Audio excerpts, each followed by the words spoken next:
এই সমাজের মধ্যমণি হয়েছি, তখন তোমার মতো ছোট লোকদের মুখে তুই কিংবা তুমি ডাক শোনার জন্য নয়। ও তাই? তাহলে তো আপনাকে আমি চিনতেই পারলাম না। এই আমাকে চিনতে না পারলো, আমার কোথায় কত টাকার সম্পত্তি আছে সেটা নিশ্চয় জানো, তাই না? রিক্সাওয়ালা মিস্টার নীলবাদল সেন। আমি তোমার ঠিক কথা বুঝতে পারছি না, যদি একটু কষ্ট করে বলো। কিছুই বুঝতে পারোনি, অথচ তোমার মতো আত্মভরা ছেলে সম্পর্কে এই আমার মতো কোটিপতির মেয়ের পেছনে এড়িয়ে দিয়েছো। আমার আত্মভরা ছেলে শঙ্কর সে বামুন হয়ে ওই আকাশের জলের দিকে হাত বাড়িয়েছে। হয়তো আপনার আকাশের চাঁদ নিচে নেমে এসে তার হাতে ধরা দিয়েছে। আরে মানুষ হয়ে আকাশের চাঁদ ধরার মতো মূর্খ কেন? তাই নাকি? তারে বলে দিও তোমার সেই বিদ্বান ছেলেকে, এরপর যদি কোনদিন তাকে আমার মেয়ের আশেপাশে দেখতে পাই তাহলে সে তো মরবেই। এমনকি তোমার বংশে বাতি জ্বালাতে আমি কাউকে বাঁচিয়ে রাখবো না।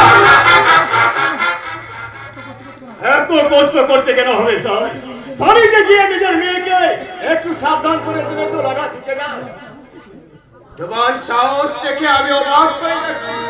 তুমি সামান্য একটা ছোট লোক রিক্সাওয়ালা হয়ে এই কোটিপতির অভিরূপ দত্তকে জ্ঞান দিচ্ছ। না স্যার, সে বিদ্যা বুদ্ধি আমার কোথায়? আমি শুধু বলতে চাই। আমাকে নয়, আমাকে নয়, যা বলার তোমার ওই বিদ্বান ছেলে সম্পর্কে বলবে। আর হ্যাঁ, তার সঙ্গে তাকে একটা কথা ভালো করে বুঝিয়ে দেবে যে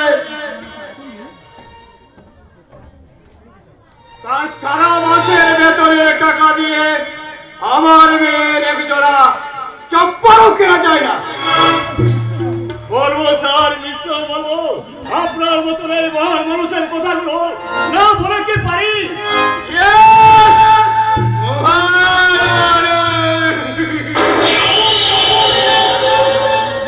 আমি অভিরূপ দত্ত, আমার সামনে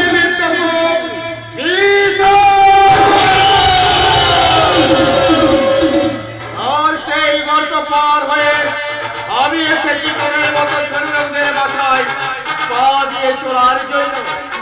তোদের মতো রাস্তার নেতৃত্বকে এই অভিরূপ দত্তের আভিজাত্য মান সম্মানকে জলাঞ্জলি দিতে নয়। তোরা রাস্তার কুত্তা, রাস্তাতেই তোদের শোভা পায়।